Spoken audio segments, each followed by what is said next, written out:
안녕하세요. 캘리포니아 리버사이드 대학교 인류학과에 있는 이상희입니다.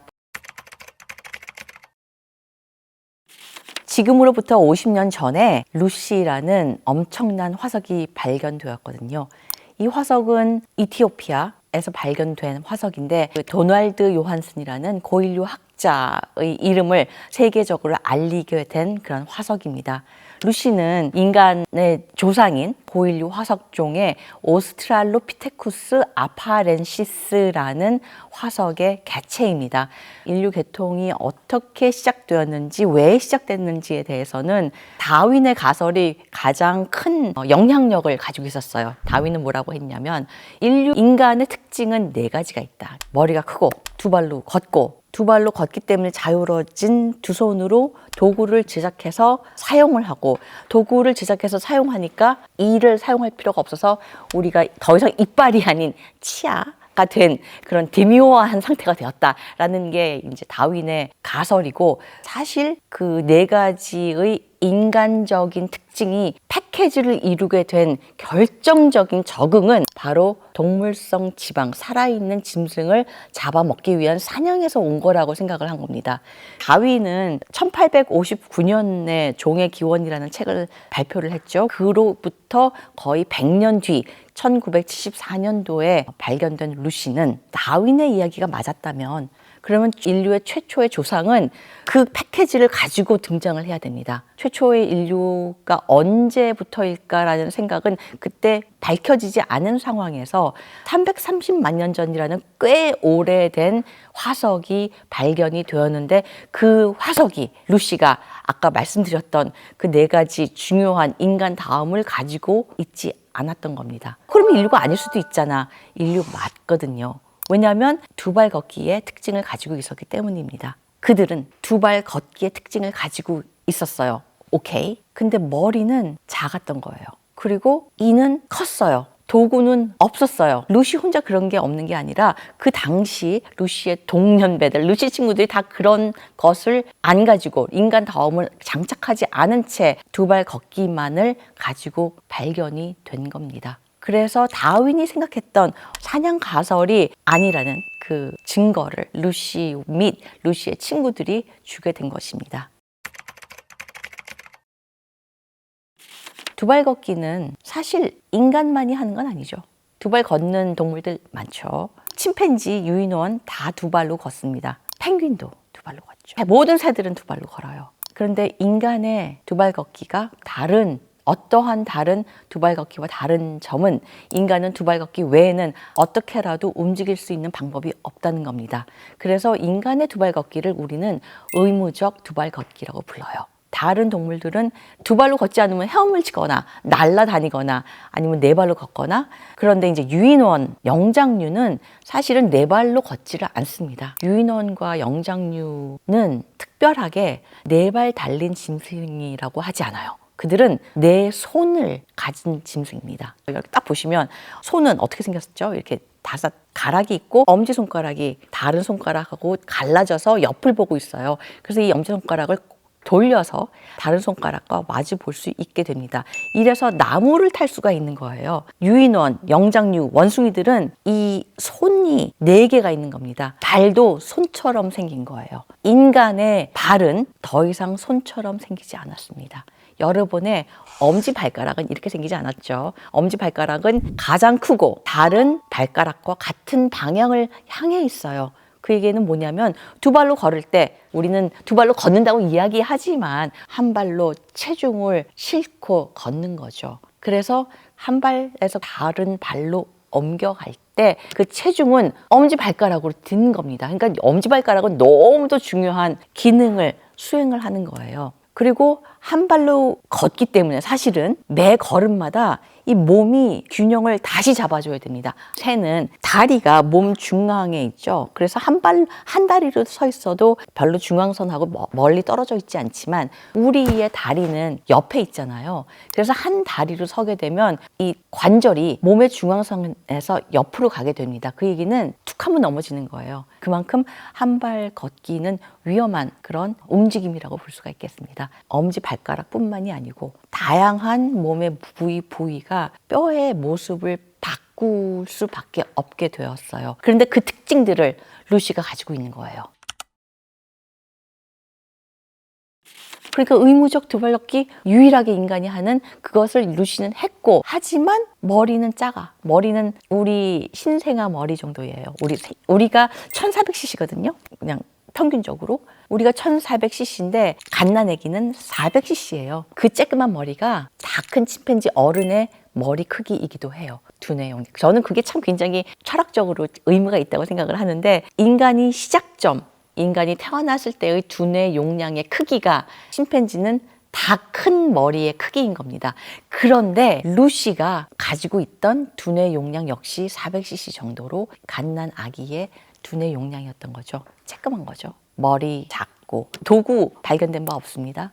이 큽니다. 그래서 이 루시가 가지고 있는 의미라고 한다면, 학계에서 정설로 자리를 잡았던 사냥가설에서 비롯된 인간의 기원, 인류의 기원, 우리는 왜 인류라는 계통이 존재하게 되었을까의 답에 대한 X표를 제공한 것입니다. 그것이 바로 루시의 의라고 볼 수가 있죠. 레톨리라는 발자국 화석 유적입니다. 그러니까 고인류가 이렇게 화산재가 덮인 곳을 걸어가면서 만들어낸 발자국이 화석이 된 거예요. 그 발자국이 남아있는 것을 보니까 방금 말씀드렸던 제가 의무적 두발 걷기를 한 고인류의 발자국이 거기 있는 것입니다. 루시가 그 발자국을 만들었을까요? 그건 아닙니다. 왜냐하면 일단 루시는 에티오피아는 거의 북쪽 끝이죠. 레톨리는 중동부 아프리카에 있는 발자국 화석입니다. 그러니까 거기서 루시가 그 끝에서 거기까지 갔다는 건 말이 안 되고, 게다가 루시는 30만 년 전이라고 생각을 하는데, 레톨리 발자국 같은 경우에는 그보다 10년 전인 340만 년 전이라고 생각이 됩니다. 하지만 중요한 것은 의무적 두발 걷기가 330만 년 전, 340만 년 전 정도 오스트랄로피테쿠스 아파레시엔스에 의해서 행해졌다는 것은 거의 팩트급 기정사실 정도가 되었습니다. 그런데 여기에 반전이 있습니다. 2009년에 발표된 아르디라고 혹시 아실지 모르지만 루시보다 100만 년 더 오래된 고인류 화석종 아르디피테쿠스 라미두스는 두발 걷기의 특징을 가지고 있어요. 플러스 아르디의 엄지발가락은 엄지손가락처럼 옆으로 나 있는데, 엄지손가락처럼 짧진 않고 우리의 엄지발가락처럼 엄청 길어요. 그러니까 되게 이상하게 생겼을 거예요. 그렇죠? 엄청나게 긴 엄지발가락이 엄지손가락처럼 옆으로 나 있는 그런 발을 가지고 있습니다. 그래서 아르디피테쿠스 라미두스가 발표되고 나온 이야기는 의무적 두발 걷기는 440만 년 전 아르디 때는 없었다. 그 당시에는 나무 타기와 두발 걷기가 병행된 수륙 양용의 그런 움직임을 가지고 있는 고인류 화석종이 있었다는 것이 지금 정설로 되어 있는데, 여기서 반전은 뭐냐면 330만 년 전 루시와 똑같은 시기에 똑같은 지역 에티오피아에서 그렇게 생긴 발뼈가 발견이 되었었거든요. 2012년인가 그쯤 되었습니다. 440만 년 전에 의무적 두발 걷기가 없이 아르디가 숲속에서 살았다면, 그 다음에 330만 년 전 루시는 의무적 두발 걷기를 했는데, 여태까지는 루시 혼자서 화석종만 있다고 생각을 했는데, 그게 아니라 그 시기에 에티오피아에서 또 다른 고인류 화석종이 있었다. 그리고 그 고인류 화석종은 440만 년 전 아르디처럼 엄지손가락처럼 옆으로 나 있는 엄지발가락을 가지고 있는 그런 고인류 화석종이었다. 이거는 매우 충격적인 반전이죠. 이 발뼈 화석에 대해서는 아직은 입장이 정리되지 않고 있습니다. 앞으로 어떤 자료가 나올지 흥미롭습니다. 기대해 주세요. 루시가 의무적 두발 걷기를 했다고 우리가 결론을 내린 데에는, 루시는 두발 걷기 외에는 다른 방법으로 움직이지 않았다는 그런 전제가 있습니다. 인간처럼, 우리처럼요. 그런데 거기에 비해서 아르디는 그런 엄지손가락 같이 옆으로 나 있는 엄지발가락으로 두발 걷기뿐 아니라 아마도 다른 유인원처럼 나무 타기에도 굉장히 능한 적응을 했을 거라고 보는데 거기서 또 중요한 것은 인간의 진화, 인류의 진화 그러면 엉거주춤한 네 발로 걷다가 조금 일어나서 더 그런 식으로 점차적으로 두 발 걷기를 하는 그런 모습을 보여주는 그렇게는 갈 수가 없고요. 그렇게 엉거주춤 다니면 살아남지도 못하거니와 당연히 후손을 남길 수도 없습니다. 그렇기 때문에 루시가 맨 처음에 시작했을 때부터 의무적 두 발 걷기였고 꼿꼿하게 제대로 되어서 제대로 살아남는 수백만 년 동안 살아남았으니까 두 발 걷기라고 보는 것입니다. 그리고 루시의 의무적 두 발 걷기와 함께 루시 등 초기 인류가 발견된 곳이 동아프리카, 그러니까는 리프트 계곡을 중심으로 동쪽이란 말이죠. 우리가 인류의 기원을 생각할 때 사실 많이 얘기하진 않는데 명심해야 될 것 중에 하나는 인류는 어디선가 왔다는 거죠. 그냥 하늘에서 뚝 떨어진 게 아니라 그 전에 뭔가가 있었어요. 아마 인류와 가장 가까운 계통인 침팬지와 서로 갈라지기 전에 공통조상의 형태로 있었겠죠. 그러다가 그 공통조상으로부터 인류가 갈라지고 침팬지가 갈라진 것입니다. 그러니까 우리가 뭐 침팬지 원숭이한테서 왔다 그거는 말이 안 되는 거고 단지 우리 인간이 침팬지와 공통조상을 가지고 있었던 거죠. 지금 침팬지는 동아프리카가 아닌 서아프리카에 중점적으로 분포해 있어요. 그래서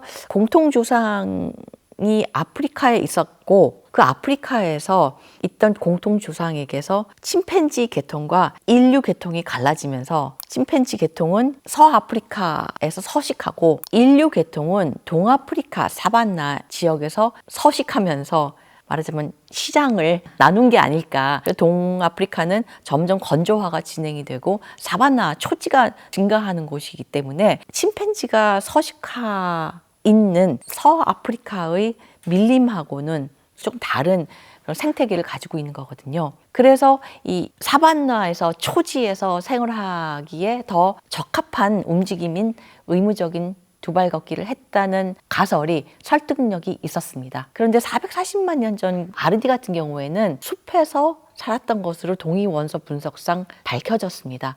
그래서 아르디는 의무적인 두 발 걷기도 하지 않았고 두 발 걷기와 나무 타기를 병행했으며 사바나가 아닌 숲에서 살았다는 것 때문에 이 루시의 사바나와 의무적 두 발 걷기라는 정설이 21세기에 들어서서 도전을 받는 아주 중요한 발견이라고 볼 수가 있습니다. 그런데 아쉽게도 가장 안타까운 부분은 이 침팬지와 인류의 계통 분기가 잘 연구가 되어 있지 않은 이유 중에 가장 큰 것은 침팬지에게는 화석이 없습니다. 고릴라도 마찬가지예요. 그래서 고릴라가 분기점을 우리가 800만 년이라고 생각을 하는데 그거는 분자 유전학적으로 그렇게 추정을 하는 것이고 고릴라와 침팬지는 우리 고인류가 있는 것처럼 고침팬지나 고고릴라가 있는 것이 아니에요. 화석 조상 종이 없다는 점이 아주 아쉬운 부분입니다. 아마도 숲속에서 살고 있기 때문에 숲속에서 살면 건조한 곳에서 사는 것보다는 아무래도 화석으로 남을 가능성이 더 불가능해진 거죠. 아닙니다. 어떤 형태가 생기는 것은 그 형태가 어디에 쓰이느냐하고는 조금 다른 문제입니다. 그러니까 예를 들면 이런 거죠. 우리가 지금 스마트폰이 있잖아요. 스마트폰은 전화기로서 기원을 했죠. 하지만 지금 스마트폰은 전화기보다는 다른 용도로 많이 쓰이거든요. 그러니까 두 발 걷기 때문에 두 손이 자유로워지고 그래서 도구를 사용하고 그뿐만이 아니라 여러 가지 다양한 두 발 걷기로 인한 플러스와 마이너스가 있어요. 그렇지만 그 두 발 걷기로 인한 이익됨은 그것이 두 발 걷기를 만들어낸 이유는 아닌 것입니다. 두 발로 걸었으니까 그 결과 두 손이 자유로워서 마침 도구 제작과 사용을 할 수가 있게 된 것이죠. 두 발로 걸으면 내가 도구를 만들어서 문명을 일으킬 수 있으니까 두 발로 걸어보자. 뭐 이럴 수는 없는 것이기 때문에 진화론에서 어떤 형질의 발생은 무작위라고 봅니다. 이유가 있어서 생긴 것이 아니라 이유가 있어서 살아남은 것입니다. 어쩌다 보니 두 발로 서게 된 거예요. 두 발로 걷게 된 거예요. 그리고 그 두 발로 걷는 무리들이 어떤 이유건 간에 그 환경에서 더 잘 살아남아서 더 많은 후손을 남겼기 때문에 그 후손들은 모두 두 발로 걷게 된 것입니다. 그러니까 결국은 빈도수의 문제지 어떤 이점의 강점 뭐 그런 문제는 아닙니다. 오늘 제가 준비한 내용은 여기까지입니다. 내용이 좋았다면 구독, 좋아요, 알림 설정 부탁드립니다. 감사합니다.